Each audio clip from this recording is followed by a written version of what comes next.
Hey everyone, hope you're all doing well. Welcome to episode 2 of Deep Clean and Declutter with me. I had done episode 1 a while ago. I will leave a link to that video in the description box if you want to check it out. In that video, we started off with decluttering and deep cleaning the fridge, the freezer, and in my case, the snack cupboard, or depending on your situation, it would have been snack cupboard, pantry, whatever you have. And now we continue with the rest of our kitchen. As part of my 75-day soft challenge, I am adding 1 hour of deep cleaning and decluttering in order to get this series finally going and get back to my daily uploads. So today I started with this cupboard here. That's usually where our coffees and teas and some of the breakfast stuff are, like nut butters and things like that. But lately Nick and I have brought a lot of our supplements in here. It's just a lot easier to take them daily when they're here instead of the medicine cabinet. So I had to try and reorganize a little bit. It was very full. It was very difficult to get things out of here, especially the top shelf. Even though I am 6 foot tall, I had to use a little stool. Otherwise, I can't properly reach everyone. I really can't see what's inside. And I did a really big declutter last year when I did the 30-day challenge to clean an organized home. So I didn't have that much things to throw away. Pretty much everything was in date. I didn't have things that have spoiled, that have gone off, that are out of date.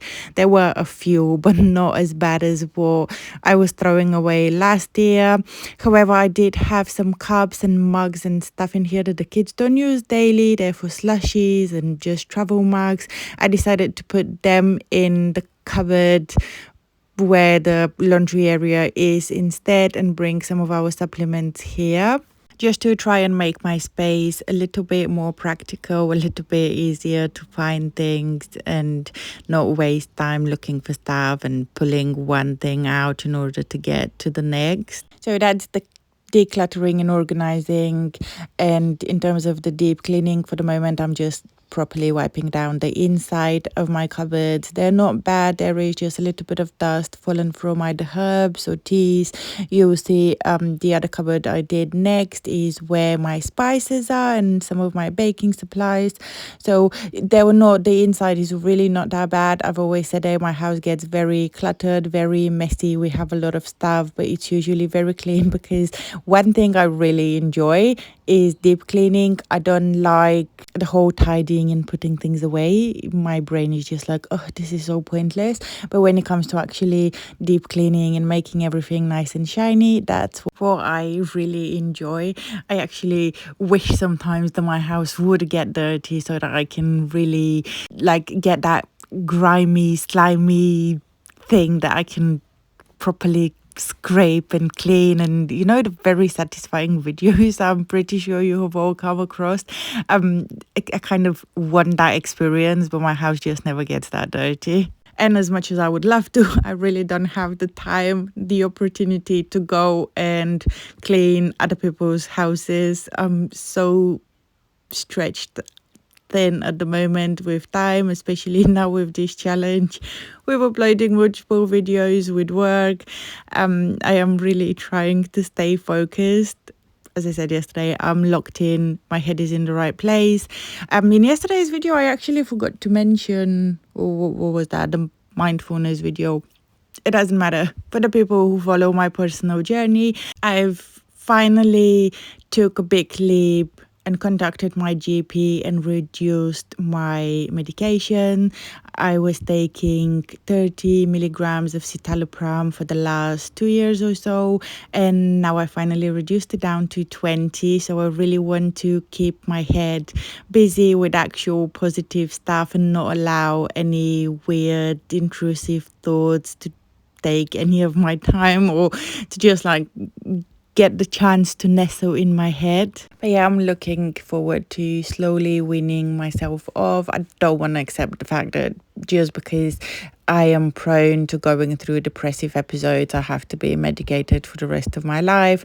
I have had a few relapses in the past, so deciding to wean myself off was a really big decision for me and for my family as well. Everyone feels a little bit anxious about it. They're like, well, you know what happens every time when you stop your medication, a few months down the line, it just everything history repeats itself, and it's like, no, now I know that I have enough mental tools and strategies in my toolbox that I can use if I don't feel very well. I can acknowledge my emotions, I can label them, name them, expose them, and find ways to deal with them, probably that are better for me than being medicated.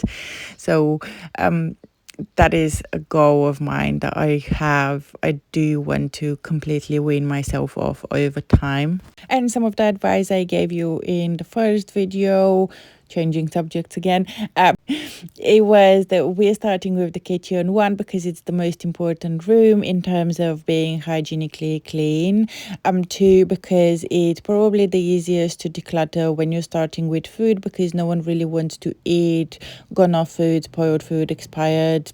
It's easier to discard things that you know for sure you're not going to use or are not suitable to be used, compared to other things that might have sentimental value, or clothing that you don't know if you like, you don't like, your kids' toys, things like that. A little bit more challenging. So we are building up on our decluttering muscles, and we are starting with things that make sense to be thrown away. Like, I had a couple of supplements that had gone off, and I would not risk putting gone off things into my body. So that's why we are starting with the kitchen. And we are not just getting used to decluttering, but also we get that momentum from our achievements. We take our boxes on our to-do list, and we can keep going. It's a little bit better than just being stuck in a rut. So my plan for the moment is to go through all of the food related items that I have, then reorganize and possibly try and declutter a little bit some of my other kitchen cupboards that have pots and pans and just other things. There are a few that I know I probably don't use, or at least I can reorganize a little bit, because over time things get messy, and then I can focus on deep cleaning all of my appliances, pulling the oven out. We haven't actually pulled it out since we had it installed 3 years ago. I think it was 3 years ago.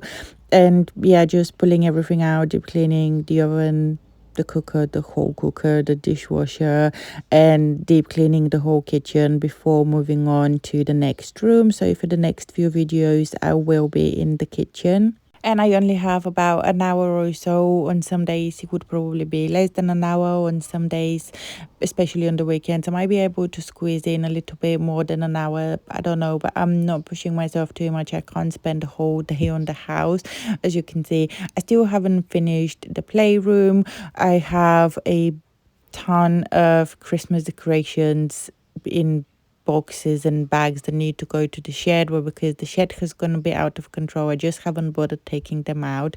So I am really looking forward to going around the whole house and fixing things up. And I don't gatekeep from you guys. I could have easily moved everything from the counters, hidden it on the dining table, closed the door for the playroom so that you don't see it. But I am honest with you, things get out of hand, and I don't gatekeep. You see everything as it is, real life, real time.